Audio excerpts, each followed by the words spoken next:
Hello and welcome to From Dial Square to Where, very special edition tonight. Absolutely delighted to have for a second time Bernard Butler with us tonight. How are you, Bernard? Good, very good, Andrew. How are you? Yeah, not too bad at all, thank you. Good. I'm going to, I just can't believe this. My door is being knocked as we speak. So bear with me 1 second. I'll let you, I'll hand over to my co-host. Should we just deal with this ourselves then? Yeah, no, I'll be 1 second. You carry on for a second, chappers.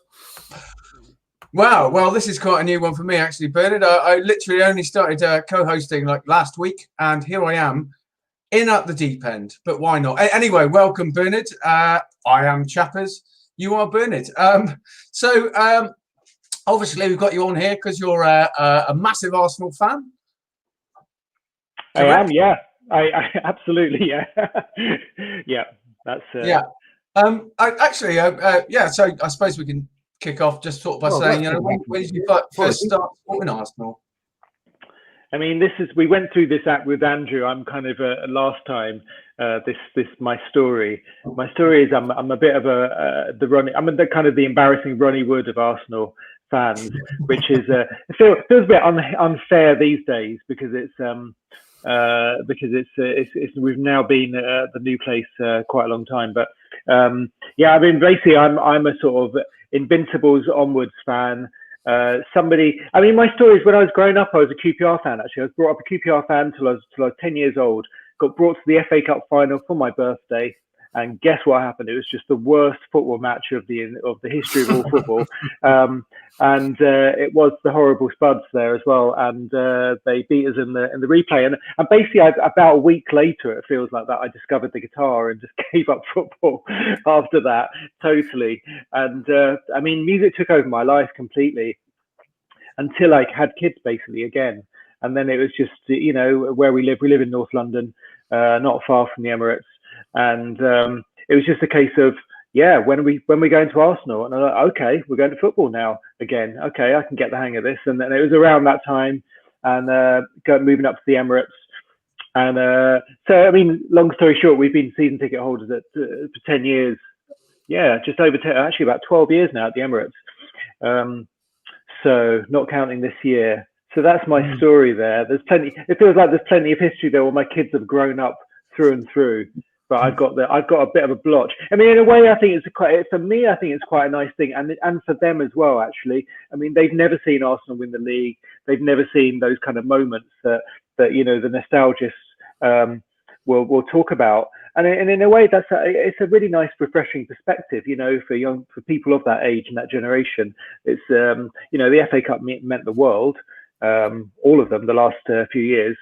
Yeah. And everything is onwards and upwards, and I do meet a lot of people who are sort of too dyed in the wool to understand that feeling of how football has changed, and that when things happen that are great, as they may have happened 2 days ago, possibly, we'll wait and see. But when those things happen, they're genuinely exciting, rather than just talking, oh, well, why aren't we winning the league anymore or something. So that's the kind of story there, yeah. Have you been getting sort of quite excited about the whole transfer window? Have you been... It's just hilarious, really. I tell you what, I was teaching on, I teach in university as lecturer one day on my Mondays. And I knew this, my 18-year-old would be just all day texting me, glued to Twitter or whatever, and it's just really funny. I came home. I didn't go home to about 9:30 on Monday night. By which time I'd had this deluge of it's happening, this kind of stuff, And I'm getting sent these tweets from. I'm like, who the hell is this? I mean, this is in Arabic. I'm reading a text in Arabic. This is a problem. He's like, no. He's like, yeah, that's exactly who. But I'm like, right, just let's step back from this a second. This is completely absurd what we're doing here. So by the time I'd got home, I was reading texts in tweets in Arabic, and looking at my favorite bit was when there was a photo of two men from behind walking through a revolving door with the caption that they are on their way with the release course right now. Look, this picture proves it. And I'm like, this is two human beings. They look like they're going into Tesco's or something. Yeah. Like, what has happened to us that we're doing this? We're glued to Arabic tweets and a hazy picture of two blokes. So I find that side of it just really funny, actually. Yeah, but it's really gone next level, hasn't it? Completely next level. I mean, you know, if you've got it 10 years ago, then you know what's happening now is something else. You know, all the detective work that goes on and all the rest of it. You know, it's I actually the college I'm at is for my sins is right next to Stamford Bridge, actually. And so I cycled past Stamford Bridge on the way home last night, and I did on Monday night at about 8 o'clock, and I glanced in, and there wasn't a soul in sight. There was no fans outside, no Sky cameras there or anything. No. You know, it kind of that side of it has changed. It's all switched to Arabic tweets and hazy pictures of strange blokes unidentified. It was the famous dildo man that was on Sky that time. Do you remember that guy? Yeah. It's him that's put an end to all of that, you know, crowds outside the stadium. I know. Well, it wouldn't happen this year anyway, unfortunately, because of obviously everything that's going on. But that was a shame. That was, well, it's hilarious, but yeah. My favourite was, who was the player now that was he was one of those players. There was a bunch of players. Darren Bent was another one of them, who was constantly turning up in a helicopter somewhere, you know, constantly in another club. And there was a guy on his way to QPR, and then he couldn't get in or something. Was it Wingy? Yeah. What was it? Odin Wingy? Yeah. And he didn't get in. The same thing was happening to what's his name? The Leon guy, Memphis Depay. It's nearly the same thing happened to him. He was supposed to be going to Barcelona, and he was literally got into his car, went to the airport, he was waiting outside the plane, just waiting with his phone in his hand for the go ahead to actually get on the plane and go to Barcelona. He was just waiting there for hours, apparently. So yeah, it's mad. It's like a proper event now, isn't it? The transfer deadline day. I'm surprised that the card shops haven't got cards printed already now for Happy Deadline Day. I hope your team gets everything you want and all that sort of stuff. Congratulations on your new signing. It probably. I know. I should. That's actually copyrighted, that idea. But sorry. But yeah, it's great to have you on again. As I say, but we'll go through obviously the signings and everything like that, and you know. The party time, as everyone keeps saying, that's going to be really annoying after a day or two, isn't it? Yeah. But let's have a chat, just a quick bit more of a chat about yourself, Bernard, because I mean, I'm a lad of the 90s. I think that's my era, very much so, and I grew up from throughout the 90s. I've said this a few times on the show, but I don't think there was ever a month went past when I didn't go to at least a couple of gigs. You know, throughout that period of my life, and pretty much like yourself, you know, football is a big part of my life, but music is equally so to me as well.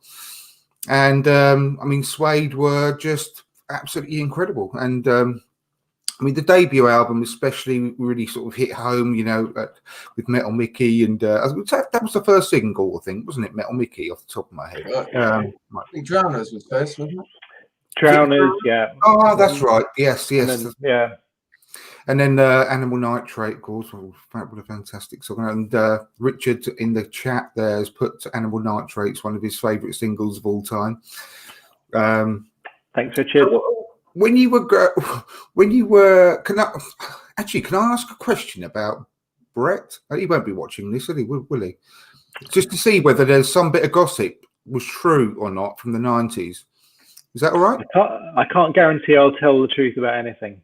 That's I'll make up a lie happily. I heard that Damon Albarn, obviously from Blur,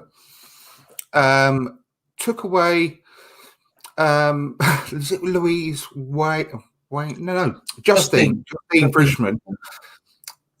I heard that Damon stole her from Brett. Is that true? Oh, well, I wasn't there. I didn't see it. As I'll be Arsene for you, and I didn't see it at the time. I didn't see it. Yeah. Yeah, Okay. nothing that I saw. Yeah, I don't want to get involved in that for sure. That's fine. Oh, that's fine. I always wanted to know whether that was true or not, but I absolutely no problem at all.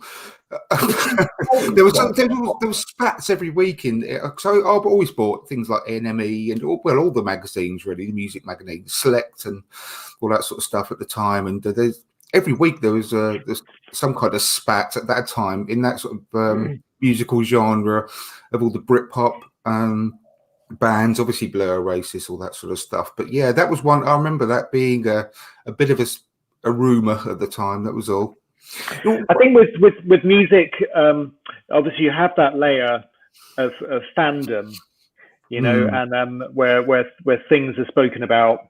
And you know, it's too complicated, as everything. They're too complicated to explain. But if you think about the football analogy, if you think about a lot of the reasons we have problems working out why decisions are made, why didn't we buy that player?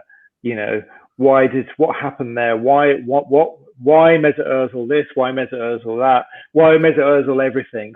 Just why? You know, all these things we just simply don't know. And a lot of the time, I mean, well, Arsene has his book coming out quite soon, doesn't he? And I mean, I think I want to talk about that. Yeah. I think we have to think about is an awful lot of those questions we were thinking about 5 years ago, or somewhere on some terrible afternoon in Stoke or something, and just thinking why did that happen? Why didn't we do this? Why didn't we buy this player? Why didn't we buy Xabi Alonso at the time, or something like that? You know, why did we sell Van Persie, etc.? You know, I think it takes some time to find out the truth. And I mean, the biggest one at the moment is obviously Ozil, you know, where there's so much there that to talk about, to make conjecture about. I honestly don't think any of us, I haven't heard anybody, any pundit or any podcaster or anything have any reasonable explanations for anything. I think everyone just at the moment just wants to turn it off, quite frankly, until he does something again, which puts himself in the spotlight. But I mean, there's a real analogy there with the way it works in music and lots of those areas that things seem very simplistic on the surface, you know, sometimes, and they make simplistic stories that, you know, are good for fans. But yeah, I think the truths are always just a bit more complex, you know, like most of our lives, you know, they're in reality a bit more complex, and there's more to it. And with time, you know, the perspective of time, you know, puts a different slant from all sides. Yeah, definitely. And Richard in the chat. Thanks for watching, Richard. He's the one I mentioned earlier is a big fan. He's asked the question, what the sort of real reason behind you leaving Suede, and whether you still have any contact with them at all. You know what? Again, it is 26 years ago, and you know what? It's exactly what I just said, Richard, a minute ago about, you know, yeah, things happen and there's a conjecture at the time, and then actually time gives a completely different perspective on everything. I could probably make up completely if I were to tell you now. We'd have to sit down, quite frankly, for the night, and I'd probably still not be able to do anything. I don't know. Things happen. I mean, for me in my life, you know, as with anyways, football analogies again. You know, you have to go forward all the time. And what I do now, honestly, I've made hundreds of records since that time. I've got a record out at the moment. I wrote a song with somebody this afternoon. That's my kind of life, what my life is. I've written an album in the lockdown period. You know, I mean, there's so much work going on since that time. It's lovely that people look at it as part of their life. But in reality, it's really not my life at all. You know, it really hasn't been for a whole quarter of a century. So if you imagine putting that period of anybody else's life together, what you've done and what's happened in the interim, it's probably mind blowing. Yeah, to think. So, I mean, so I do. Sorry, go on. I was going to say you've worked with so many, you know, big stars and produced the records with them throughout the years. And who would you say is the biggest highlight you've actually worked with them for? Or maybe also if you can add an extra sub question onto it, who have you worked with that maybe you thought you wouldn't really have any kind of connection with, but who's turned out to be completely different than you expected as well? Because that must happen quite a lot. I mean, honestly, I try and avoid invitations that I don't think are going to be good, that people I like, there's something I like. So it doesn't really happen that way, that I'm surprised. I'm honestly always thrilled when everything I do, and again, this is going to sound like such a cop out, but every time I do something, I'm looking for the thrill, So this afternoon I was writing a song with somebody who I'm not going to mention, but it's actually an artist who I'm friends with, actually, strangely, but somebody whose records I listened to when I was a teenager, and ended up living near, and we ended up writing a song this afternoon, and so that's a huge thrill for me. But at the same time, it could be writing a song with a new artist. I was with a new artist a couple of weeks ago that I wrote a song with, and I'm desperately looking for the thrill, of something new. That's what I love about it.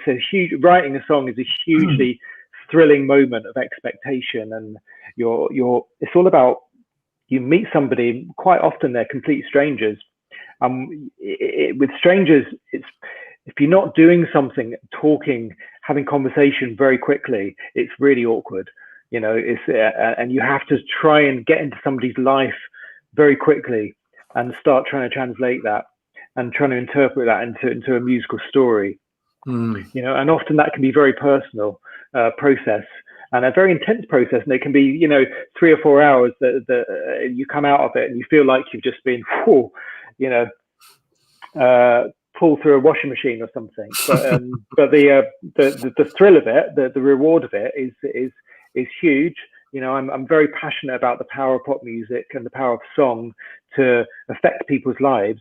I can hear it from, obviously, because you two guys and the people watching all love music, and all have your own stories of being affected by music, whatever you do.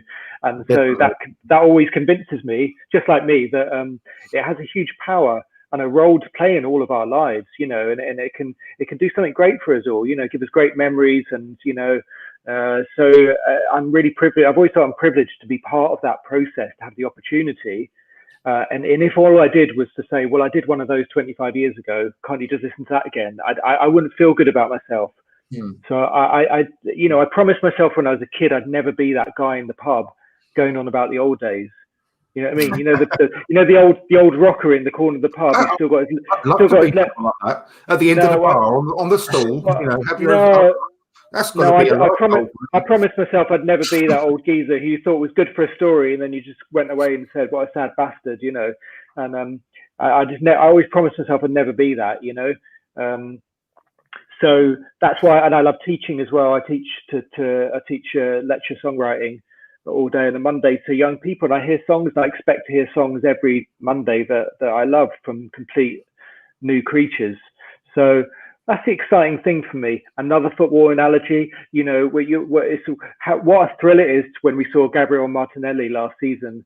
Nobody knew who he was, out of the blue, suddenly throwing the pitch, and he scored that goal at Chelsea, and we were just like, oh my God, that's kind of, listen, we expect it of Aubameyang. We love Oba, and we want him to do that, but we kind of expect it as well, don't we? Yeah. We're going to expect a lot from Partey, but when you see a Martinelli come through, or Saka, Bukayo Saka, when he came through, you just thought, wow, those kind of thrills are really, I think they're the great things in life, the unexpected.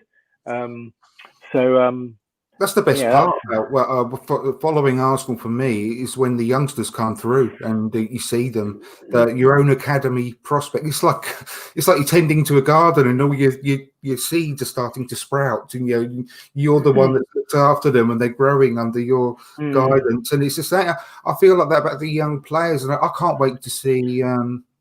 Hopefully, he'll get some minutes this season. Emile Smith-Rowe, I can't wait to see him in the team. Maybe Balogun as well.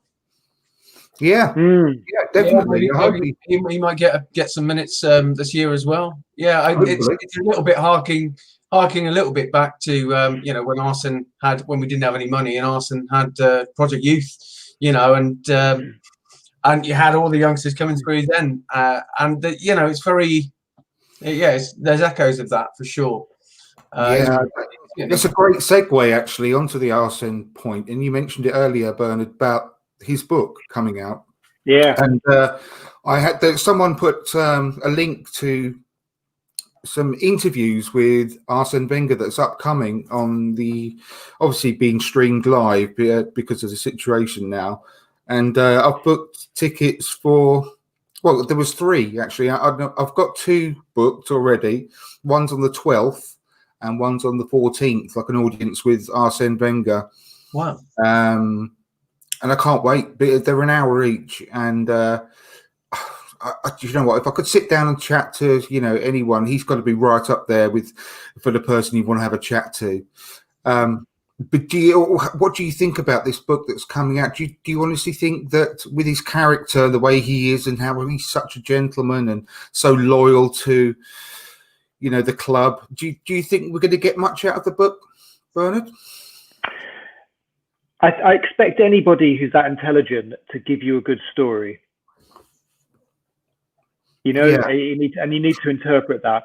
Going back, if I was, in his position, obviously you'd be thinking twice about everything you say. I think he's a very, very honest and dignified guy. I've got huge respect for him, and I've got a huge fascination with him. So yeah, like you, I can't wait to read that, and I love hearing him talk. Any interview, I still love hang on him, compared to an awful lot of football people that I just really don't give a damn about, if I'm honest, hearing about. So whether you're expecting the full story, scandal and stuff, I don't know. I just think he'll probably just give you a story that's interesting and intelligent. I'd be really shocked if he didn't give you something that I guess is come on, lots of football biographies are fairly for the fan, and that's all. And Ray Parlour's one I absolutely love. I mean, you can read it in an afternoon. It's most ridiculous load of stories. I'm listening to the audio version of that at the moment, actually. Right. I mean, that's just brilliant stuff to read on a train journey and just laugh your head off and to regurgitate the ridiculous stories and stuff. But I expect Arsene's to be something that goes a little bit beyond football. So. That's what I'd expect from it. Something that's just not just about football, and can't wait for it. Yeah, I'm really looking forward to it myself as well. I don't think he's not really a warts and all sensationalist guy, is he? Like you say, Bernard, he will give us a story and he will tell us things that we haven't heard before. But he's not the kind of guy to be salacious and tell those stories from the gutter, and and also he'll want to protect a few people's reputations as well, even if perhaps some people reputations don't necessarily deserve protecting. No, absolutely. This is another question that's popped up, Bernard, from Steep. Thanks for watching. Hope I pronounced that correctly. What's happened with your collaboration with Ben Watt, Bernard? Nothing's happened with it, but we did 2 records together. Well, I mean, not together. It's Ben's records. I just played guitar in it. And for the 3rd record, he didn't want to have guitar. He told me that about 6 months before he made it. He said, "Listen, I'm just not going to have guitar." And I was like, "Cool. Okay. That's the way it goes. It's fine." When you don't expect to manage a club forever, do you? Every manager knows they're going to be sacked. That's the one thing that's ever going to happen. And I really liken that to record producers as well, and musicians. It's however good what you've done is, you're going to be fired sooner or later. Have you got any upcoming work that you can actually discuss with us at the moment? Or I've got a record out next Friday with my name on it. It's the first record that's had my name on it for 20 odd years, and it's with a lady called Catherine Ann Davies, the great writer I collaborated with. Spent a long time working on this record, and it was kind of largely ignored until somebody heard it by accident and just really wanted to put it out. So that's been a real joy. It's something that's happened kind of in the lockdown period. We've been finishing and promoting and trying to get out, and it's finally coming out next Friday. So that'll be available. So check that out.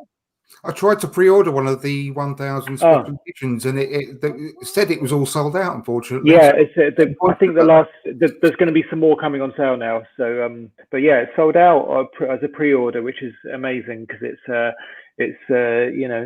tough.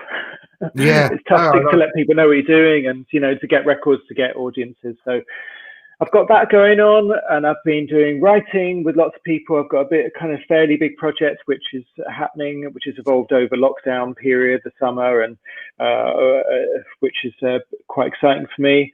Wrote a song today with somebody who I love.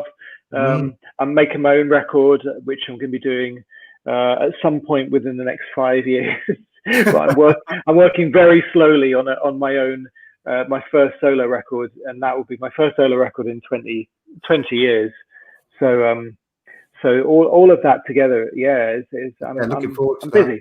Busy. Yeah, that's fantastic. Let's move on then, because I know that you haven't got too much longer left. Let's have a quick chat about the season so far, and obviously the players that we've brought in. I mean, it's very exciting. We're getting Thomas Partey, and we all hope that he's going to be the new Patrick Vieira that we've been missing for the last 15 years. He certainly looks the part, doesn't he?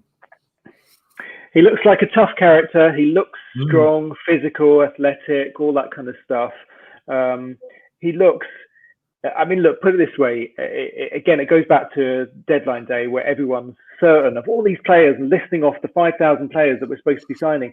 And I step back and say, honestly, how many of these of you actually watched kick a ball? Apart from on YouTube for that free kick or that tackle that your mate sent you or something. Be honest about this. Come on. So with Partey, there is a bit more. I mean, we've all seen a bit more of him with Letico. I say this about him. I haven't read a bad word. I mean, I haven't heard any skepticism at all, which is quite encouraging. I'm a fan of the Arscast and the Arsenal Vision podcast. I guess we're all listening to those things, and they're fantastic. Those guys, what they do, and as well, and all that kind of community of podcasters and the analysis you get. From different angles. As well, of course. That goes without saying. Exactly. We're all together. I think that all of these things together, I think, are great. When you get this. So I listen a lot to them, and I think one thing that comes out of it is that somebody did mention on one of the pods this week, which is just that this can't fail. Actually, it's a big money thing. He's at a certain age. It's very scouted. They've wanted him for a long time. They've admitted they've been looking at him for years. That Partey's been wanted to come for several years as well, and it's all been about the timing, the money, and all that kind of stuff. And so it feels like it doesn't look like this one. That no one, it can't go wrong. Basically, they don't want it to go wrong. And like the sort of guy that will just slot straight in because he's so experienced as well, isn't he, and mature. But he's not. He's still at a great age, isn't he? He's right in the middle of his sort of prime, don't you think? Yeah, I mean, sometimes it can be frustrating when you hear about the great player we're getting. Saliba is, for example, is the one where we waited so long for that to happen, and then he's not ready, and so that's going to take a bit longer. Gabriel seems to have just by accident been slotted in. Actually, I'm not sure if he was intended to slot in so quickly. It feels like what happened there? It's David Luiz, wasn't it, getting injured, that he got thrown in, Gabriel, and he's now kind of has to start every game. So that's great, but that's pretty rare, isn't it? With us, it feels like. Sorry, I'm just saying. There's a comment here that says A spine. Now this is from one of my friends who mentioned it a bit in our little group chat. But I think there's something that we have lacked, both sort of figuratively and actually as well. Is a proper spine, a world-class spine, if you like. But when we've got Leno and we've got Gabriel and then Partey in the midfield and Ober up top, that is a real connected spine, and something to get quite excited about, I think. I mean, he got some assurances as well from Arteta that he was able to express himself a little bit more creatively and offensively, and had sort of said that he was, not being used exactly how he wanted to be by Simeone, and that he had more to give, really. Cool. So I'm quite excited about it. And you're absolutely right. It does need to work, and he does need to hit the ground running, much in the same way as Gabriel, really. We also bought a couple of youngsters. We bought which went really under the radar. One of them sounds quite exciting. Like an 18-year-old Swedish centre forward who's 6'4", and apparently when he was at Bologna for a little while in Italy in their academy, and he was being very widely touted because of his stature and style of play as the new Zlatan Ibrahimovic. So that might be quite good. He's gone straight into the under-23s, and we've got a winger, a really highly rated winger from Ajax as well. So that's quite good because we've taken so many out of the under-23s and put them into the main first team squad, that we were looking a bit short there. So we've actually been sort of building up the under-23 academy squad with some incomings as well, which is quite positive, really. There's the Brexit factor with that as well, in that it will be quite difficult to get those players from those clubs. With Brexit coming along, it's certainly going to be a lot harder. I don't really know all of the ins and outs of it, but I certainly know that it will be a lot more difficult for us to kind of make those deals. So they've been quite savvy in that sense, haven't they? Really, they have. Yeah, absolutely. And what do you think so far? Just before you go, then, Bernard, about the season so far? We're 4 games in the league. And we're doing pretty well, really, aren't we? I mean, the Liverpool game, I think, could have gone totally different if they had the player sent off in the first couple of minutes. But, it's looked all right so far. What have you thought?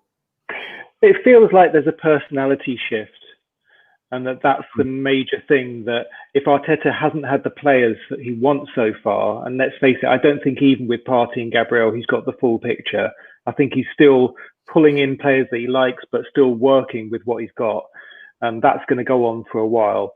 But I think where he's obviously Wengerite, so that's got to be the comparison, is the intelligence to be able to work with personality, expect people to be intelligent and to work in an intelligent way with him. And I think those are the kind of players that he goes for and he likes.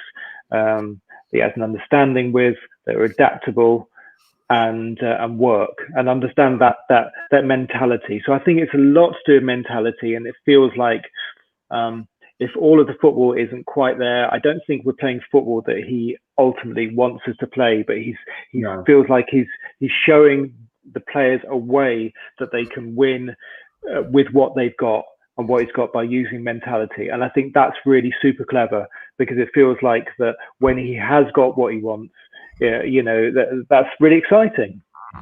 Yeah, I love him. Every word that comes out of his mouth, it's great, and I think he's such a genuine guy, very much so as well. I don't think he says things as it is and expects the same in return. And I love the fact that the exiled players, such as Guendouzi and Ozil, they're not going to be let back in just because he's going to be short of players or whatever. It's down to his standards being met, and if he goes back on it like Unai Emery did, then it just weakens his position, and he's not the type of guy to do that. And with regards to the signing of Partey, I heard very strongly that it was down to a call put straight into the Cronkies from Arteta, and said, I need this guy, I need this money. And they said, okay. And they released the fund. Yeah. So you need to respect that we've got somebody who has an influence from who they are as a person, the personality. Not just somebody slapping money down or shouting abuse at players in the dressing room. It's using their influence. So and that will create the same kind of influence over future players. People want to play with Arteta, and I think we should really acknowledge how lucky we are to have this guy, because I just think in 5 years he'll be hugely sought after from other clubs, and that's something that we'll have to deal with as well, just in the same way that Bukayo Saka hopefully will be hugely sought after in 2 years' time as well, and because of their development. So I think that we should realise how charmed we are to have one of those characters now, because they're few and far between. Obviously Guardiola is an obvious one, and but I don't think anybody would any Tottenham fan, for example, would not rather have Arteta leading what they've got. Surely you've got to. I don't know, Ed, and I know I live in North London. Lots of my friends are Tottenham fans, and we talk about these things, and they're all just like coping. It's a coping strategy, Mourinho, over there. That's all. They're just getting on with it. And if he wins something, it's great, but nobody's really convinced. But everyone would love to have, just like we 2 years ago, we all wanted to have Guardiola with us, and or whoever, someone inspiring and progressive and modern and intelligent, because that's what you expect from a game that's got so much money in it, so much at stake. That's what we expect from the modern game. I genuinely would not swap him for anyone in world football. I think you're being a bit, what's the word? When you say that he's going to be sought after in 5 years, I think it's going to be a lot quicker than that. I think people are already taking notice. And what I'm more worried about more than anything is that Guardiola is not going to be, I don't think he's going to be at City more than maybe this season. He's never stayed anywhere this long ever before, and I think that when he does eventually move on, they're going to be after him, I'm sure, because they haven't been the same team since he left. Genuinely, if you look at all the results and the way that Guardiola acts as well, he's just been a different person. And when we beat them at the end of in the semi-final of the FA Cup, he's just like a broken man on the sidelines. My most worrying thing is that if you notice how Mikel is starting to wear those weird woolly hooded tops, those kind of things that are like, they're like half a hoodie but half a jumper, which I can never understand Guardiola was wearing, and now Arteta started wearing them a little bit, so that's my only bit of caution. Maybe he was copying Arteta. Maybe the other way around. Yeah, something going on there. Yeah, definitely. Listen, guys, I've got to walk the dog. No problem. Before you go, Bernard, I've got one final question that I really need to ask you. So regular listeners of this podcast will know that I'm a little bit obsessed with the Arsenal players, Barnett's. I like a good Barnett on our players. It has to be said. I have noticed, Bernard, that your Barnett's looking pretty fabulous tonight, sir. And I need to know what the secret is. What is your hair care regimen, sir? Hair care? I mean, you'd be disgusted. I am, so nothing at all. No product. No products, guys. That's the trick. Nothing at all. How dare you? How very dare you? Do you know what? I had a really bad haircut about a year ago, and it was really frustrated me because I went to barbers, and it was right before I was having my picture taken. If I know I'm having my picture taken, you can't resist. You better have a haircut, and it always goes wrong. I don't know why I do it. It always goes wrong. And then you always feel like a tit just sitting there, and the photos are going to be crap. So it really annoyed me, this thing. And I thought, right, that's it. I'm not cutting my hair for ages. So I haven't cut my hair since that. So, and you know what? Life is much easier. So that's probably that's the tip. Yeah. As long as we don't get into, Hector's not too bad at the moment. He's been through some worrying styles there. Danny Ceballos is going for the hairband thing, isn't he? Which is Partey though. Partey. Partey is pretty cool. It's pretty cool, yeah. Do you know what? I think the worst one is Theo Walcott, who's just gone back to Southampton. His hair now. What the hell is he doing? What's he doing? Theo, come on. He needs to shave that off. The ponytail. Somebody's just going to run up to him, be in the penalty area, and just be pulling onto that all the time. I would definitely be doing that at corners. I'd just be pulling it and pulling it. The cornrows and leading up to the ponytails is the worst part, I think. But anyway, Bernard, I really appreciate you coming on. Thanks, Andrew. Pleasure. Always pleasure. I hope you'll come on again in the future again. I will, yeah. Lovely to meet you, chappers. Being official friend of the show, Bernard. Thank you. I'm honoured. Yeah, I'm honoured. Thank you so much. Take care. Have a great time, you guys. See ya. And you. And you. Bye-bye. See ya. Well, that was a joy, wasn't it? We're going to carry on for a bit as long as you're all right too. So absolutely, mate. Just give me a second because I'm actually having a bit of an issue with my power. So 1 second. I might just need to try and sort this out. Oh, hello. Okay, then. Bye-bye then. Bye-bye then. I'm back. Turns out I haven't turned it off. There you go. Oh, fantastic. I know it's well. That was I mean, Bernard. I wish we could have had longer, but it's just such a great guy. Really appreciate him coming on. Fantastic. But we've got a lot to discuss ourselves as well, and we've got a ton to talk about, haven't we? Oh, mate, honestly. Well, first things first. The most important thing that happened a couple of days ago was Gunnosaurus, of course. Oh.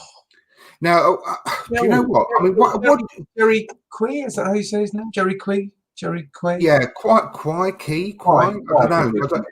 But I just think this is all really weird because of this Mesut Ozil situation about him going on to Twitter and saying that I'm going to pay for his salary if you keep him on as long as I'm with the club. What's your initial gut feeling when you saw that? Because I'm really torn, on it. A little. I have to say, I mean, look, I was a little cynical. It's been very, very divided in our sort of group chat, if you like. In our Arsenal group chat.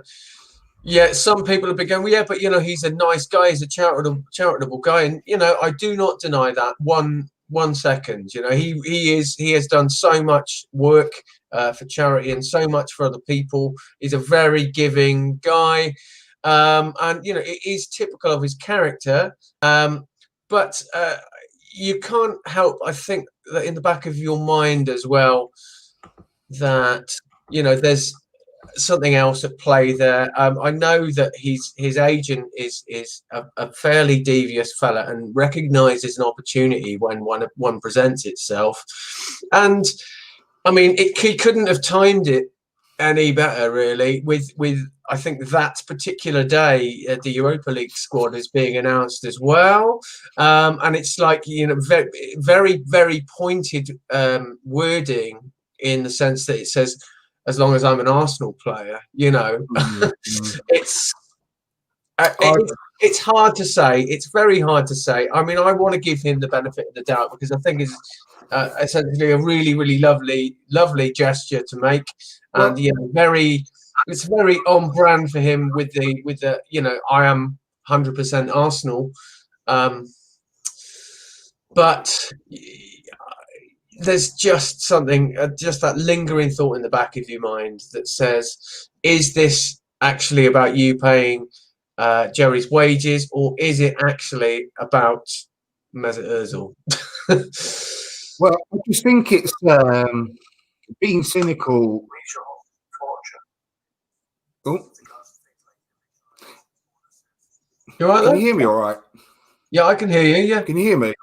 Yeah. That's all right. I thought the sound went a bit funny my end then. Excuse me. Yeah, I just think it's a dig at the club, and no matter what the gesture is, it's just a way of. It was embarrassing to the club, and the problem is that it's an obvious decision at the moment. He's basically been put on furlough because there's no point in having a mascot at the moment. The same as not selling hot dogs at the stadium because there's no one there. You meant Ozil had been put on furlough for a minute. No. Well, yeah, basically, he's been on furlough for a long time. So. Yeah, absolutely. But Gunnosaurus, obviously, there's no need for him at the moment because we haven't got fans at the stadium.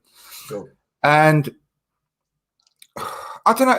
It's just what he put out is a huge embarrassment to the club, and it's no matter what the gesture is, that you can't get past that for me in my head. That's just something it's just embarrassing, and it's really undermining the club. For me, it's just it's a great promotional opportunity for him. Look at me, how nice I am. And don't get me wrong, I haven't really got a lot against Ozil at all. I like him as a player, and he's a very, very charitable person. But yeah, I just thought he was really snidey, if I'm honest. Yeah. I mean, it can be all of those things, can't it? The debate is not as black and white as saying it was or it wasn't. It could be all of those things, and it probably is.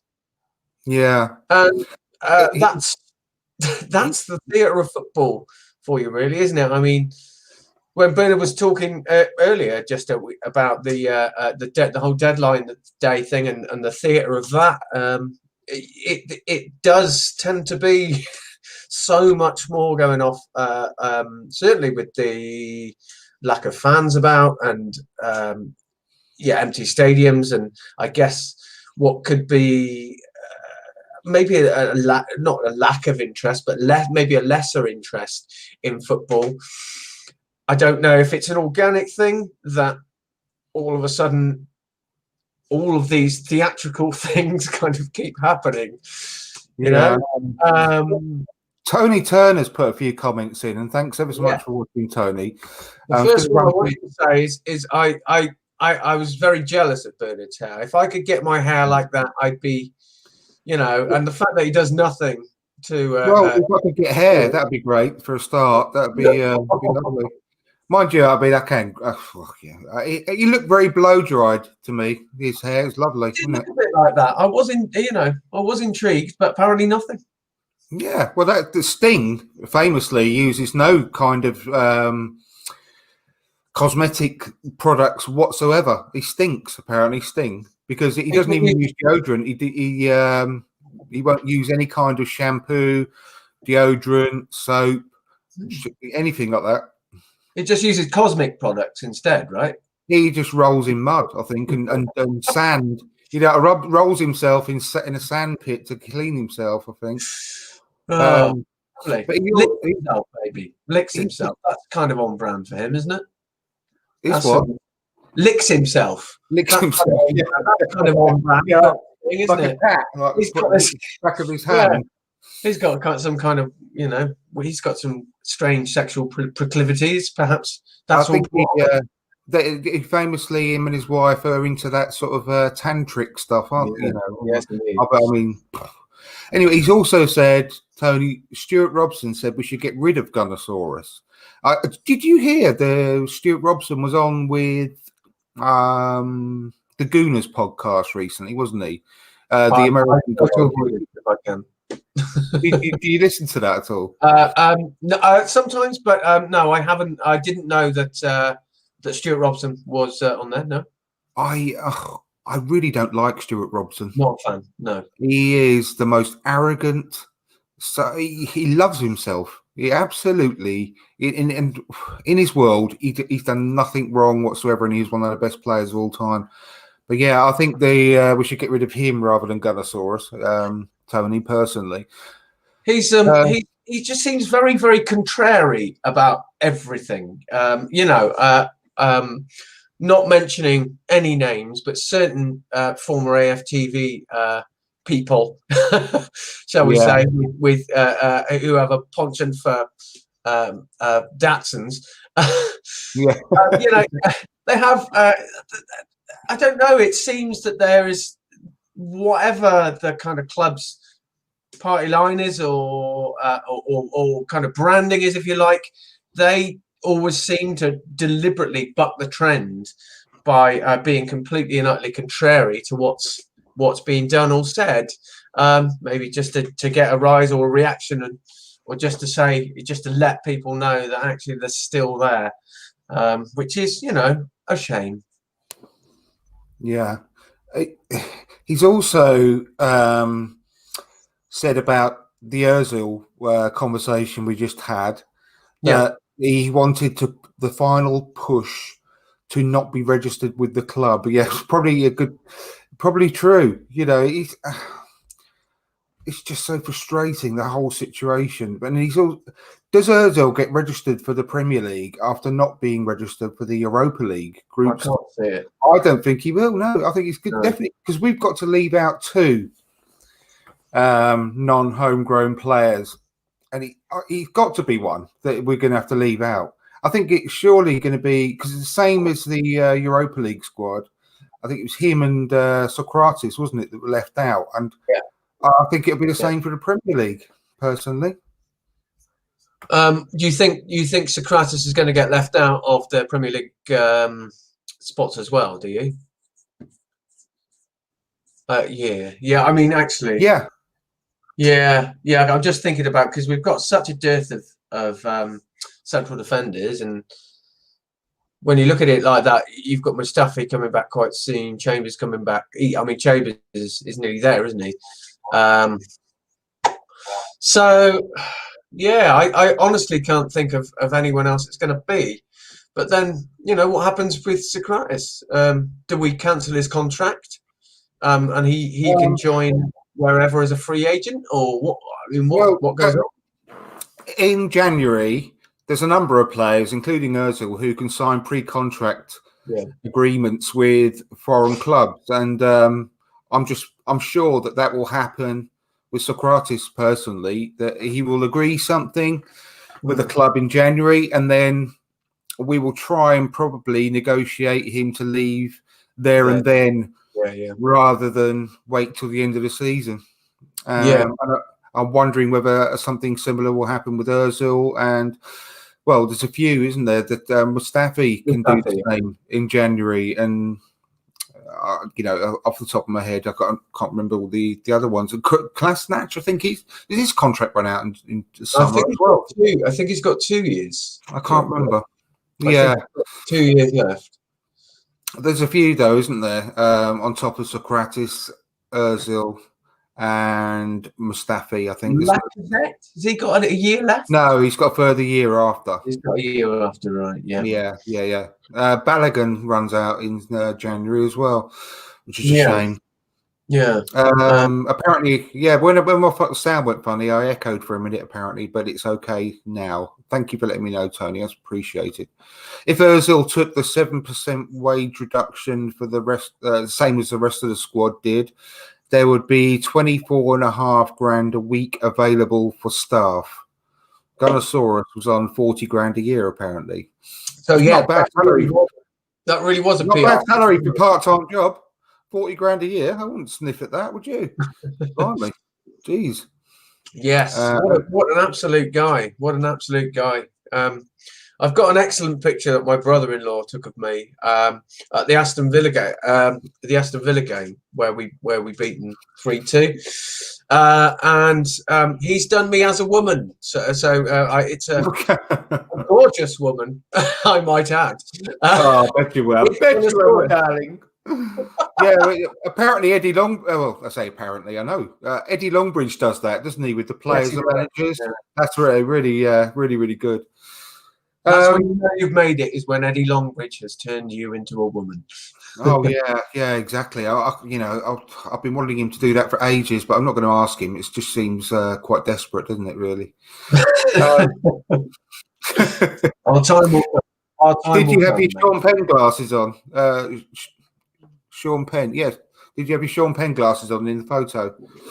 Tony says. Not at the time, but you know what? They're around here somewhere.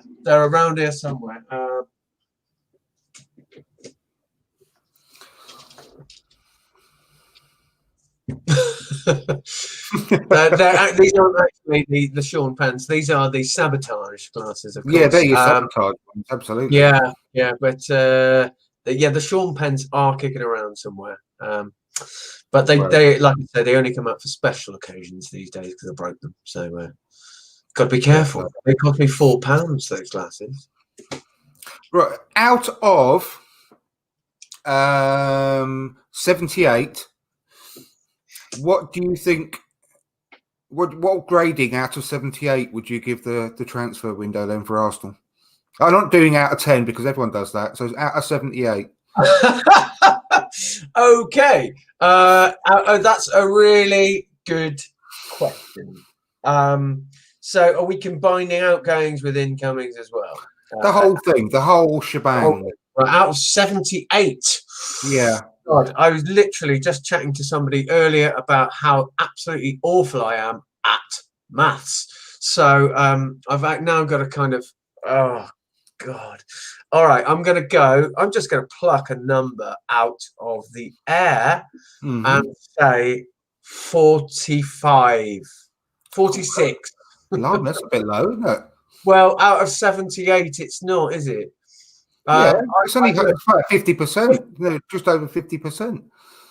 It's just over. I'm going to go about a 6 out of 10.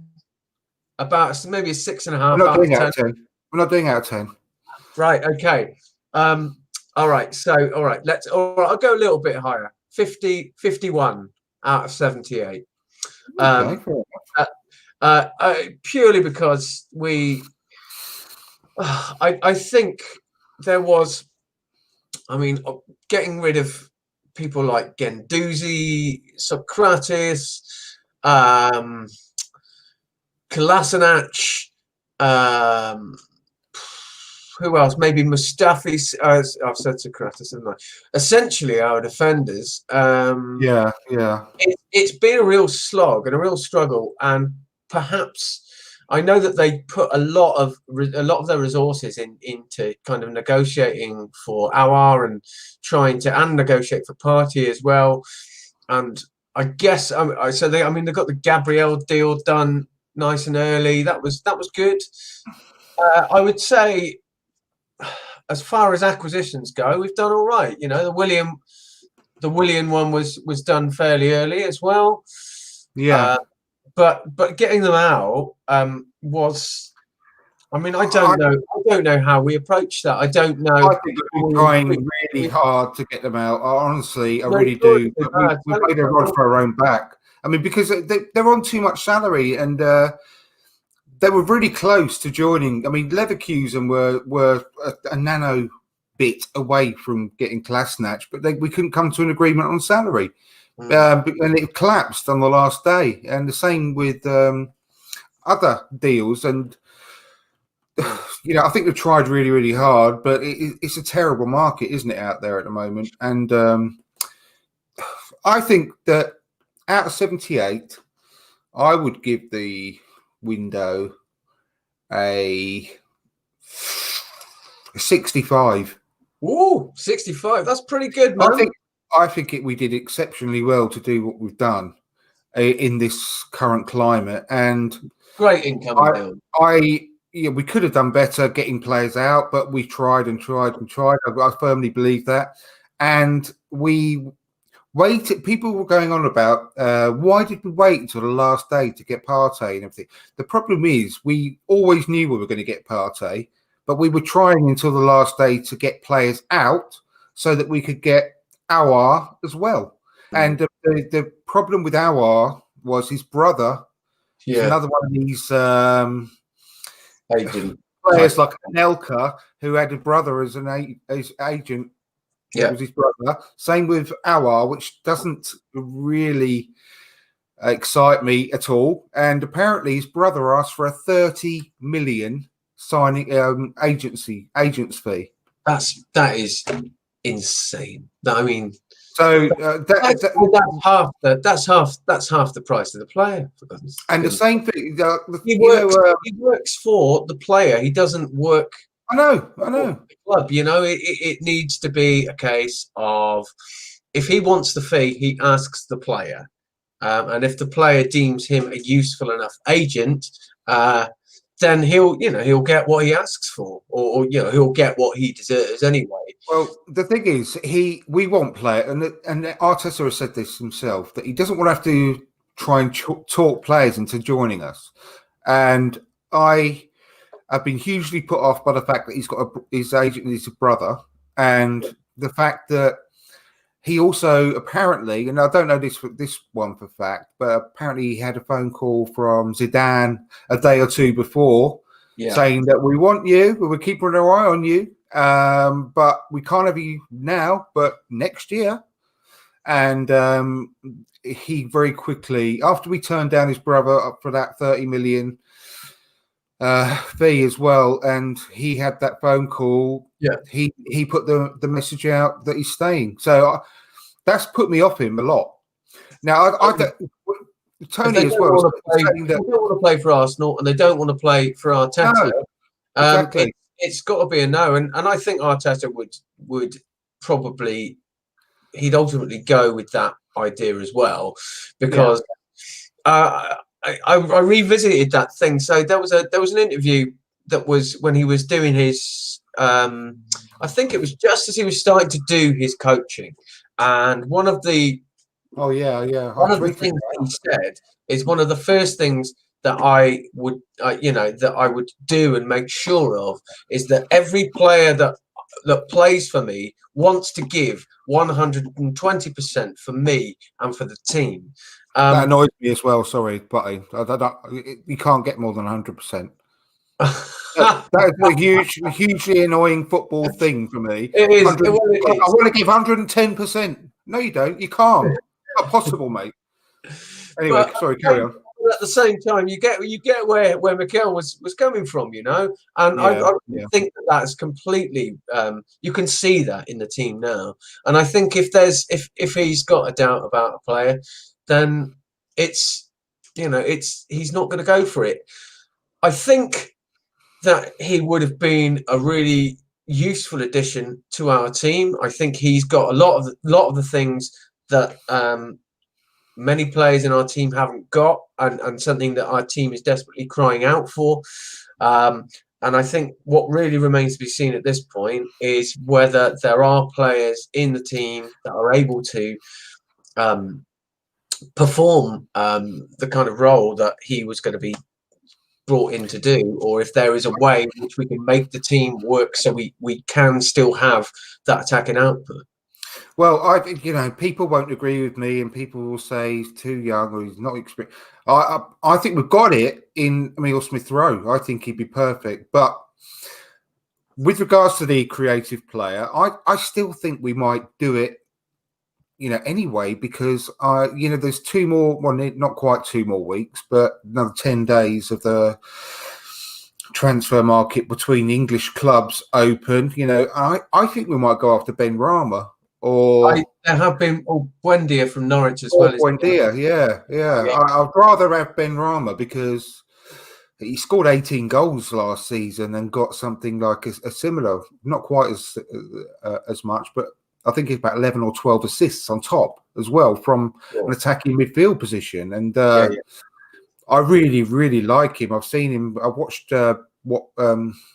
him play Brentford a few times on Sky. He's always been really impressive. I really like the way he moves. He's a really good player. He's got strong character as well, hasn't he? You see him on the pitch, and you can see him telling people what to do and kind of taking charge of situations. His body shape and the way he runs reminds me of Wilshere, Jack Wilshere. Yeah. He's a good but do you know what? I'll put this on Twitter as a half joke. But because he's available now on a free, I would have him on a pay-as-you-play deal. Definitely, Jack Wilshere. So we're not losing out financially if he gets injured again. But because he said he's been properly fit and raring to go for the last 8 months. Can you imagine having he's only 28, a really fit, in full flight Jack Wilshere he would be absolutely perfect for us. I see what you're saying. I see what you're saying.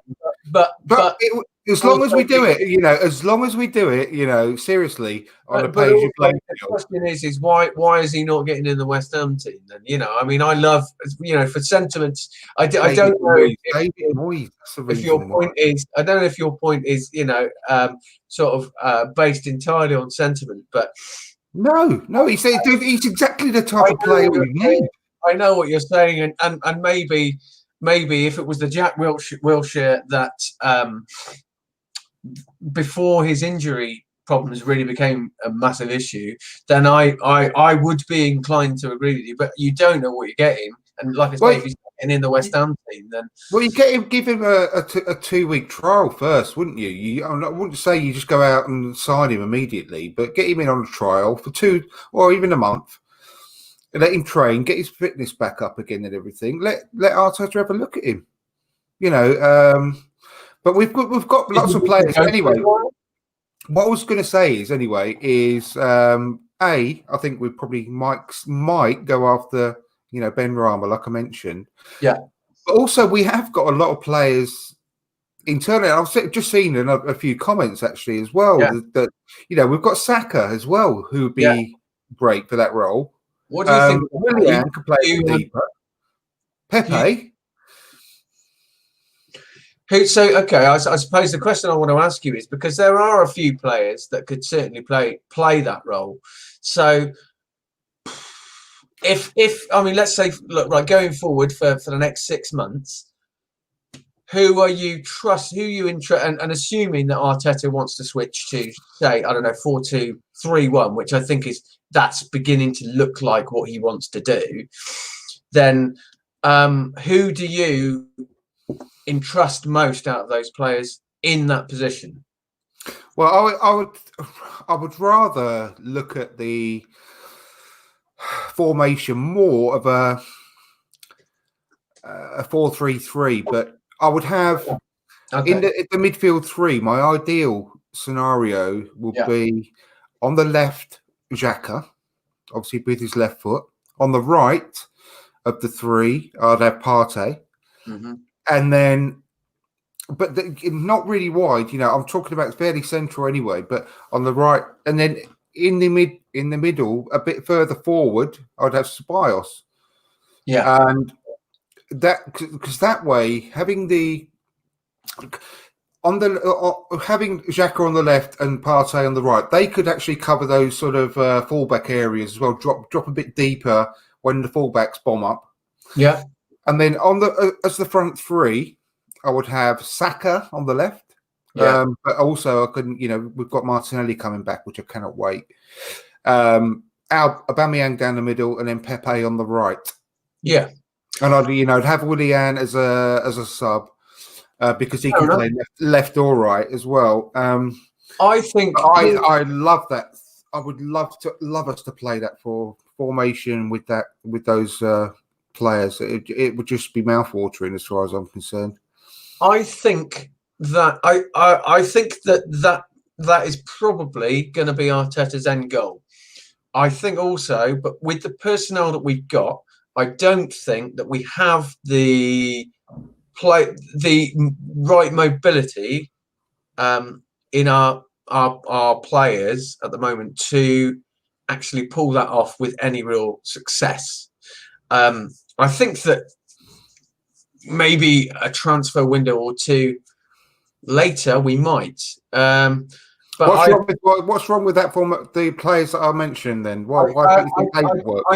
I'm just thinking, right?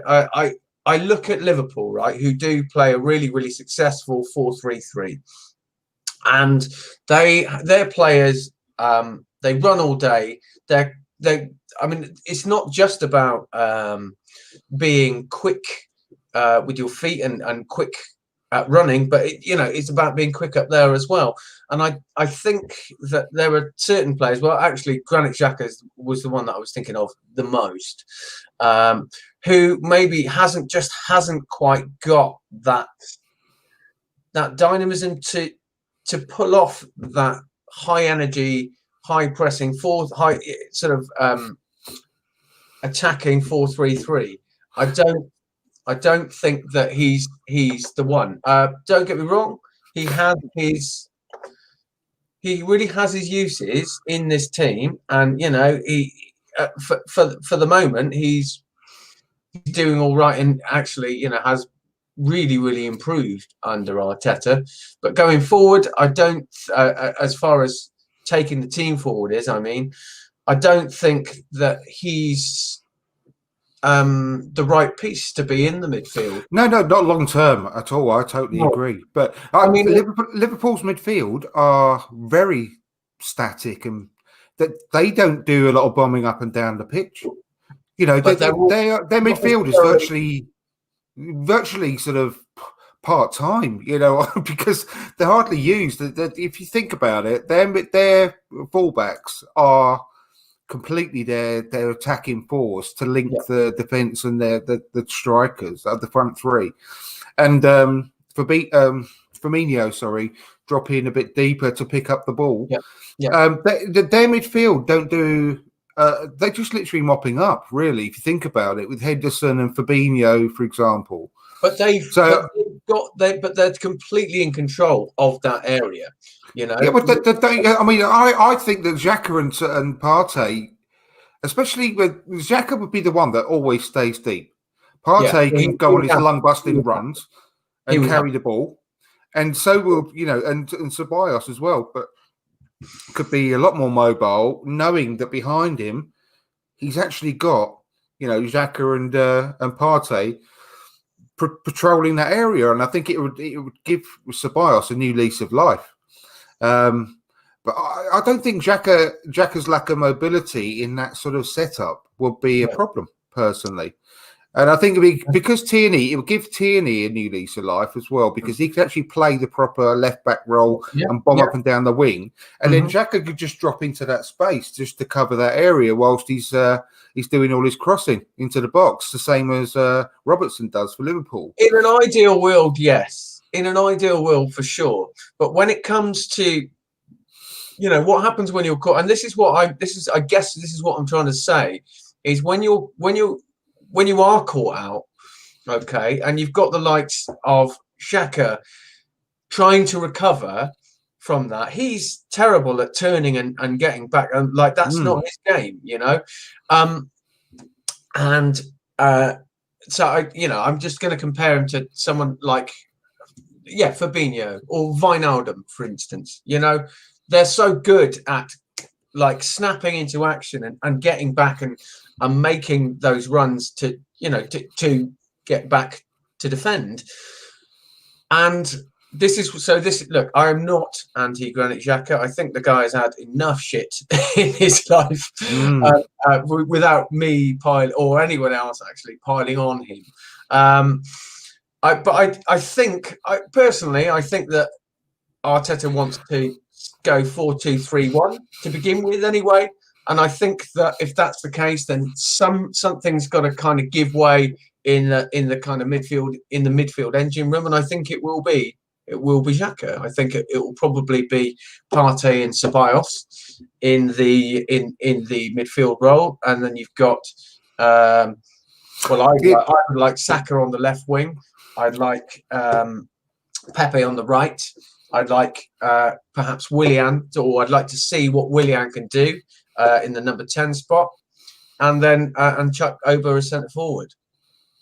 Ideally, in my mind, the way things will go, we would have Emile Smith-Rowe playing where I said Ceballos would play, and Ceballos drop back into the Xhaka role. That's what my ideal thing is. Yeah, sure. And I've got so much faith and confidence that if we as fans could just not get on Emile Smith-Rowe's back, give him that run in the team, and if he makes a mistake, he makes a mistake. But if we don't berate him and say, "Oh, he's shit," get him out of the team and replace him with so, he needs to be persevered with. Let him play his natural game. I think he could be the one we're looking for to play that attacking one out of the three. The longer term, and I'm not saying immediately now, and But longer term, I really want us to sort of see that, and then Ceballos and Partey at the back. But the problem is with Ceballos, he's not ours, which is really frustrating. I really wish we had a guaranteed figure that we would buy him for next summer. Because I love the guy. I think he's a brilliant player, and I really want us to keep him. And the fact that we haven't got an obligation to buy, or even an option, but an obligation would be great, because I think that's it. After this season, I tell you what, we probably won't be able to afford him, because he's going to. I know that he's improved massively, immeasurably under Arteta already, and after another season under his belt, we're putting a lot of value on that player for Real Madrid, and I don't know whether we'd be able to afford him next summer. Well, unless we qualify for the Champions League, maybe. Well, we will. We will. But I don't know. It's frustrating anyway. But I'm just going to say a quick hello to some of the people watching. Yeah. And it's Morphic, your friend 666. Morphic. Yes, hi Morphic. How you doing, my friend? You all right? Hello to Russ as well. Evening, chaps. Hope you're both well. Very well, thank you, Russ. Hope you are too. And Tony has put another comment saying that is why Ceballos usually plays 8 to 10 yards behind Xhaka. Yeah, that exactly. We at the moment our midfield hasn't been strong enough, is it? Which is why so exciting that Partey's come in. 2 loan spells without an option or an obligation to buy sucks. It really does. Yeah. I'm disappointed. When we re-signed him, I said that straight away. I was really disappointed. But yeah, you know what? I've said this before on Twitter an awful lot, and about we need to take a leaf out of some of these clubs' books, like Borussia Dortmund. Their front three is. I think it's got an average age of about 19 at the moment, or 20. And when you look at them as well, I mean, Jesus, what Haaland? Who is it? Haaland, Sancho, and Reina. Oh, 17. Yeah, Reina, and he is playing in. Let's face it, it's a top quality league for a club that's got aspirations to win the league, and they're trusting their young players. And look what happens. They nearly or could have sold Sancho. They bought him for 10 million or 10 million euros and nearly sold him for 120, and they will do minimum 10 times the amount, or more than 10 times the amount that. Can you imagine how much they'd get for Haaland? As well. And I got a funny feeling that there is some. I think there's a buyout. There's a buyout clause that comes into fruition next summer.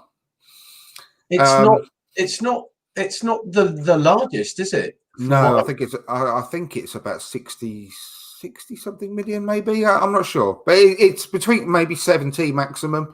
But it's a decent amount. But I mean, God, imagine if we could get him, to be a long-term replacement for Aubameyang. That'd be great. That would be amazing. I feel that there are going to be quite a few people knocking on the door, and perhaps the Arsenal knock might not necessarily. We've got a different knock. But what I was going to say, and then you look at Havertz, who has obviously just gone to Chelsea, and he played. I said before, he's 21 now. He made his debut when he was in 2016, and look at him now. And how much did they pay for him? 90 million, something like that. I think it was 70 for Havertz, wasn't it? I think it's 90 all in all, with all the add-ons and everything. Yeah. And he's going to be a top player, but we need to have that kind of foresight. And when you get a special talent like Saka, which we are doing, we're playing him. And I see Emile Smith-Rowe in the same way that we all see Saka. And I think he's got the same amount of talent in a different position. But I really, really want us to have that courage, and especially as a set of fans as well, to actually back him when he's in the team, and don't get on his back immediately if he does make a mistake or the odd pass goes astray or he misses the odd opportunity, whatever. Let him blossom, and I think he could be as good as any of those players. And because those other players I just mentioned, like the Kai Havertz and all the other young players in coming up in Germany and France and so on, because they are not right under our noses and they haven't come through our academy and they are available for so many millions of pounds. That's much more exciting for fans. I think, oh no, don't want to bother with Smith Rowe. We want to get a Kai Havertz. Look at him, he's amazing. But if we were Dortmund fans and we saw Emil Smith Rowe playing for Arsenal and we think, oh, look at him, do you know what I mean? Yeah, I do. Sometimes what we need is right in front of our eyes and under our nose, and we don't know it. So I think also to do with it's to do with player confidence as well, isn't it? So I think that sometimes a player, especially young players, just need the manager to be able to just say to them, I trust you. Yeah. And like you say about making sure that we don't get on, or the fans, should I say? Exactly. Get on the back of Emil. I mean, he's young; he's going to make mistakes, isn't he? He's 20 now. He's 20. He's 20. He's not like wet behind the ears anymore. I know. The problem is he had a year, but virtually he lost a year of his development because of serious injury, and so that's put him back a bit. But if I was Arteta now, I'd say to him, look, I'm going to put all my trust in you. I just want you to go out there and enjoy yourself and just express yourself. Do what comes natural. You've got the next 10, 15 games. And you show everyone what you can. And I would actually say it in one of the press conferences. Look, I'm going to give him the next however many games, 10, 15 games. And I'll talk to the fans via the press conference and say, look, that I've got so much. Do you know that we all hang on Arteta's every word, don't we? We all love the guy. If he actually sat down and said, I'm going to give him Emil Smith Rowe the next 10, 15 games, and I really want you lot as fans to back him because I see so much talent in this kid. Back him because you will see eventually what I see in training every day, and I would do something like that because that way it will give the kid a much more of a chance and an opportunity. And if you come out and say something like that to the fans, that's quite powerful, really, and say, look, he's going to make the odd mistake, but he's going to be one of our best players in the future. So I would love to see that so much. But it doesn't happen, and if fans don't like it, they won't like it, will they? They want to go out and spend, the 50 million quid on our, unfortunately, and that's the problem. Sometimes I'm not saying all our youngsters coming through the academy are going to make it because they're not, but I think he's a bit extra special in the same way as Saka is, personally. Yeah. When you get one like that, the limited kind of the limited views I've seen of him playing, and usually it's been against lesser opposition in either in the Europa League or in the Carling Cup or maybe like an early FA Cup game. When I've seen him, he has been very noticeable, very electric, and you can see that it's there. You can see that he's got it. And actually, the appearances I watched a couple of times when he was playing for Huddersfield as well, on loan last season. And that was, again, he has that kind of electricity and that dynamism that just puts a bit of life into what the team's doing, definitely. Like I honestly think he could blossom into a player similar to Kevin De Bruyne, personally. I really do. I'm not saying he's going to be quite hit those heights, maybe. I hope he does. But I'm not saying he's going to be quite as good as Kevin De Bruyne, but he's a very similar style player. And he's got very similar attributes. And I had a conversation I haven't had a chance to sort of go into too much depth with him, but I don't know if you've seen on Twitter, I asked a group of Huddersfield fans what they thought about him, and every single one of them come back and said, yeah, absolutely love the kid. Wish we could keep him. Wish we could have had him for this season as well. He's brilliant. I'd have him back in a heartbeat. Yeah. And And just because it's Huddersfield, he actually went into Huddersfield in playing in the Championship is a really tough. You all know it's the toughest league in the world to get out of, and the fact that he went in there in a desperate fight against relegation and he come out of it smelling like roses. You know, and it's a tough physical league, and it says a lot to me. And he kept them up virtually on single-handedly scoring that goal the last day. And he got Leeds promoted, with what he did, didn't he, as well? So he made a significant impression on that club, I think he deserves his chance. I really, really hope we don't just go down. Oh, it's an easy thing to do, isn't it? Just to send him out on loan, give him another loan. And I don't want him to feel like he's not part of the squad. I don't want him to think, oh, I'm just going to get put out on loan again. I think I might have to start considering his future and thinking about moving elsewhere, because I would rather send Reece Nelson and Willock on a loan, see how they get on, than him, because I would rather us keep him. I do honestly see him as an option without having to go to the market to buy a Ben Rama or an Awar or whatever.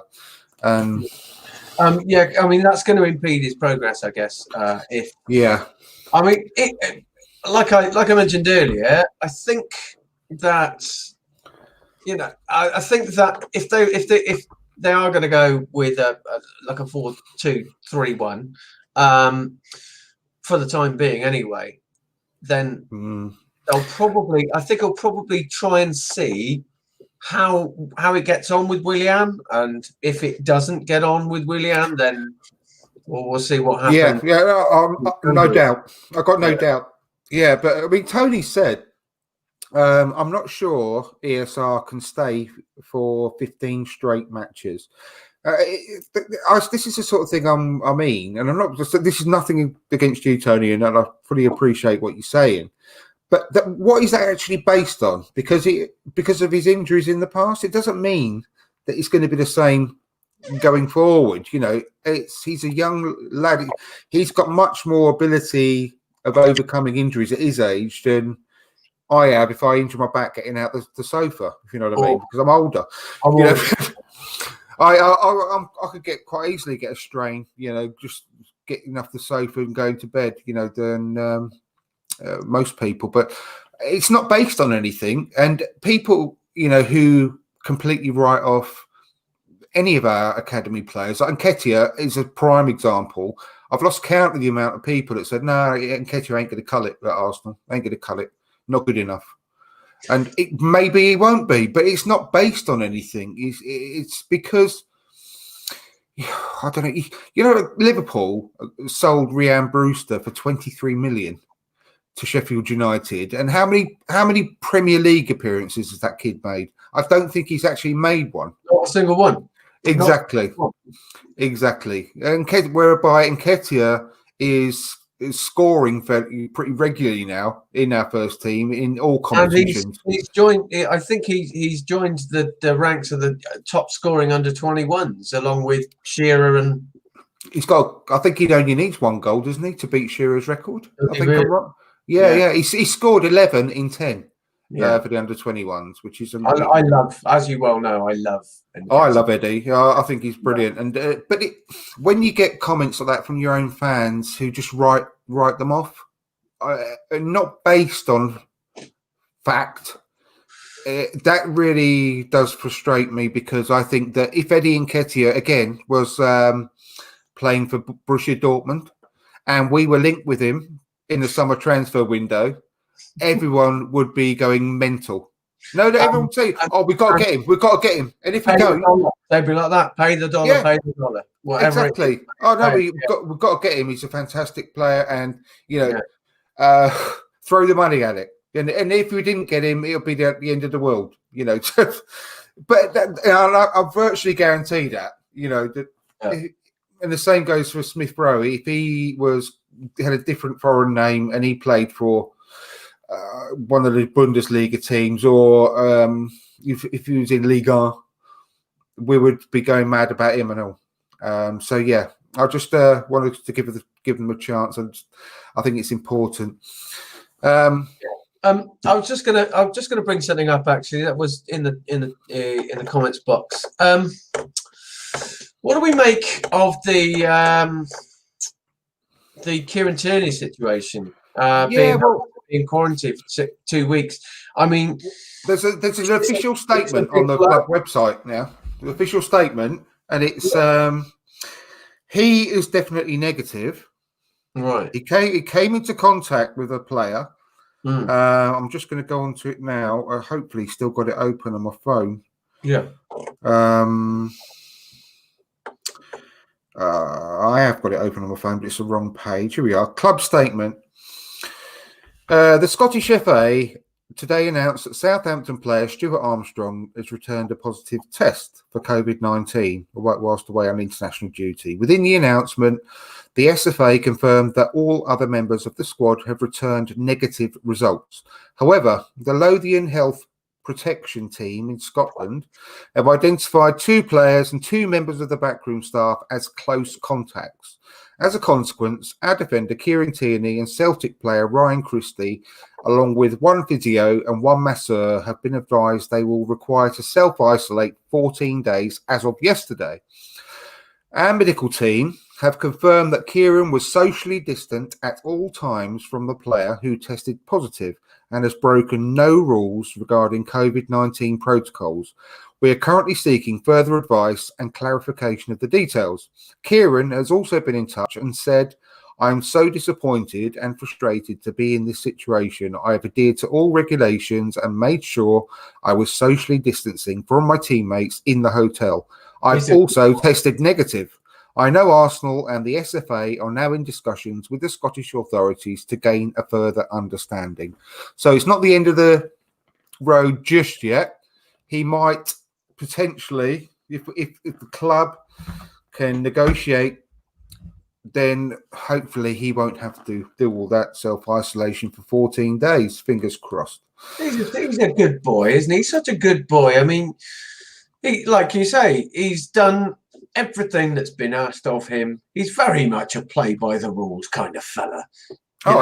He tucked his shirt in, for Christ's sake. Oh, God. Have you noticed that Bellerin has now started to copy it? I love it. I wish all of them would do it.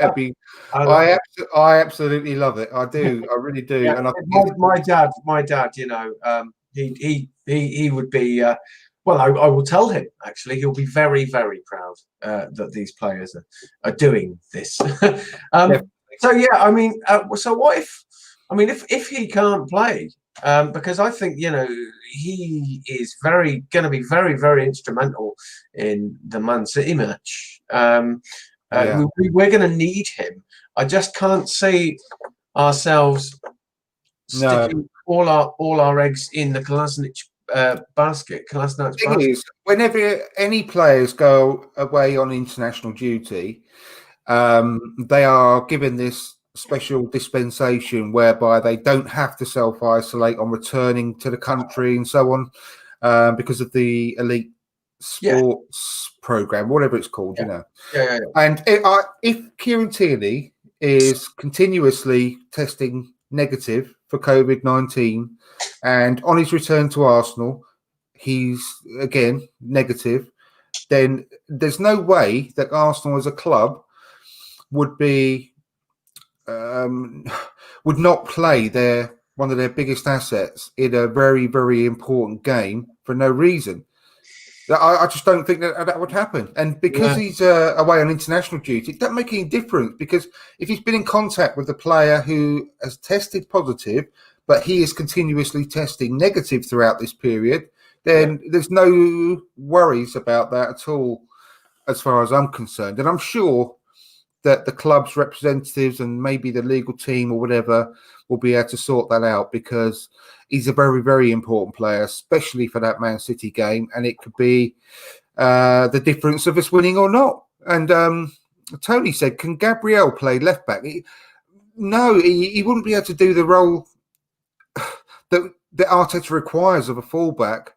It's such a different role, isn't it? And the way that he gets them to play it and dropping into midfield on occasions, but mostly the attacking part of it and putting the crosses into the box. I can't see Gabriel bombing up and down the wing and putting crosses in with his left foot.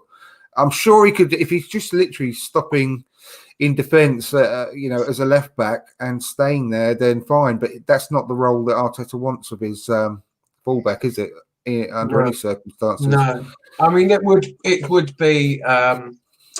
It would be amazing for Gabriel to have that string in his bow, but I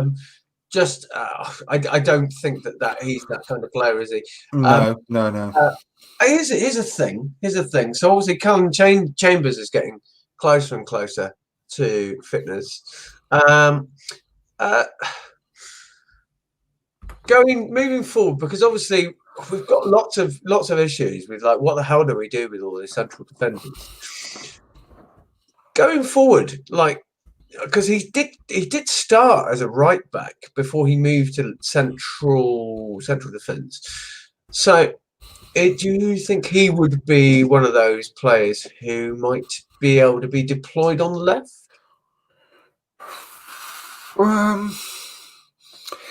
See, the thing is with Arteta, he's very particular about having left-footed players on the left side of the defence, and right-footed players on the right side of the defence, doesn't he? Yeah. Apart from, with the one exception of Mainsley, exactly. But that is not a full-back role. That is a sort of a wing-back role, isn't it? Sure, which is fair. So it does depend, and I wouldn't rule it out, but it's an interesting one. I actually liked Callum Chambers when he sort of filled in at right back. I thought he did a good job. Yeah, he's putting some good shifts. Tony and I have had a few discussions about Callum Chambers, and I've had to change my opinion on him, actually, because I sort of said to him, I don't know what it is about Chambers. I don't really like him. He just has the kind of face that really annoys me, was my reasoning behind it, which I know is not exactly the most. He must like his hair and beard, though, at the moment. You see, now, Tony sent me a picture of Callum with his brand new sort of Tyrion Lannister look, and I was like, well, I'm sorry, all is forgiven. Yeah, I think he looks like a Viking type of thing. He's wicked. But yeah, Tyrion Lannister, he's got a few inches on Tyrion, I think, isn't he? But yeah. Right, we better start wrapping this up, because I know. Is there any other business that we should need to discuss? I think maybe what we'll do, we'll have a bit of a chat, won't we, off air, about our availability, because a few people have been asking me about when are you going to sort of focus on the mental health special podcast. So exactly. Now the thing is, next Wednesday, we'll carry on this chat afterwards. But next Wednesday, I'm hoping to do a show, but it'll be later than normal, because I've got the audience with Arsene Wenger on that Wednesday next week, and I'm pretty sure it's 7 till 8. So I was hoping to do a show after that to have a discussion about what Arsene said, and I think next Wednesday it's the 14th. On the 12th, I've got another audience with Arsene Wenger as well. So we'll have a couple of those to talk about on the show on the Wednesday.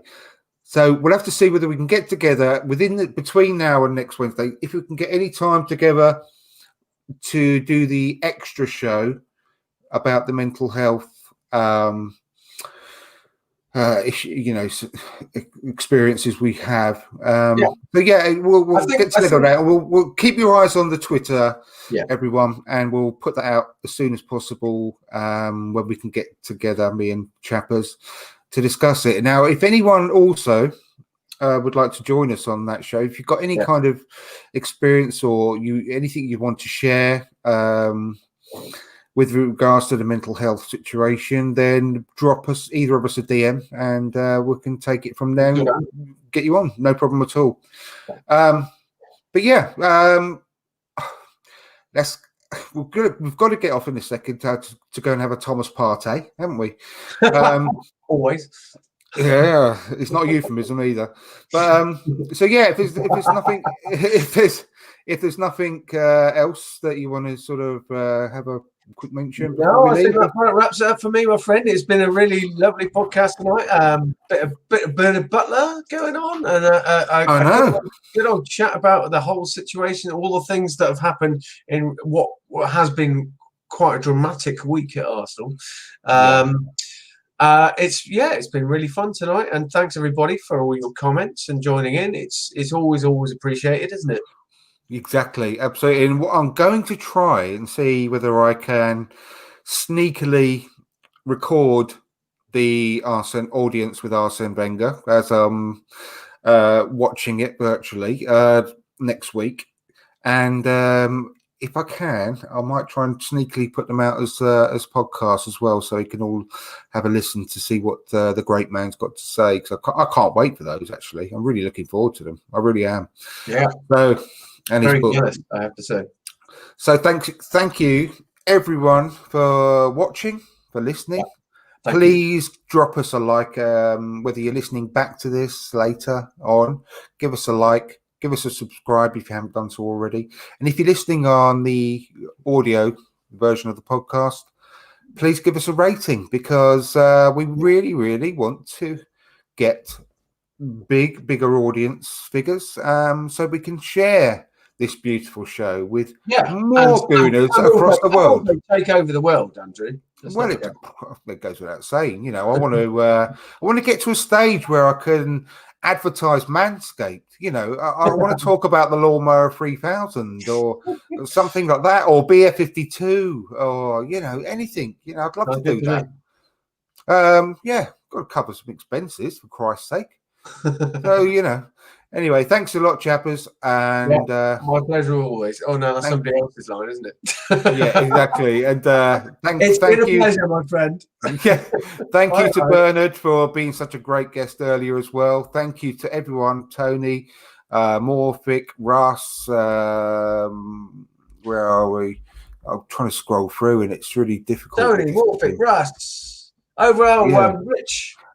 Rich, of course, everyone. Hambo Gumble, a stupid bloke called Stuart Chapman. Who the hell's he? I have no idea. He can piss off. He can piss off out. He needs to get off that feed, I tell you. Steep. I hope I'm pronouncing that right. Anyway, everyone, if I missed anyone, I do apologise. But thanks everyone for watching. Please tune in next week, and keep an eye on the Twitter for the special show that we'll have between now and then as well. Until then, it's a goodbye from me. And goodbye from me. Fuck you.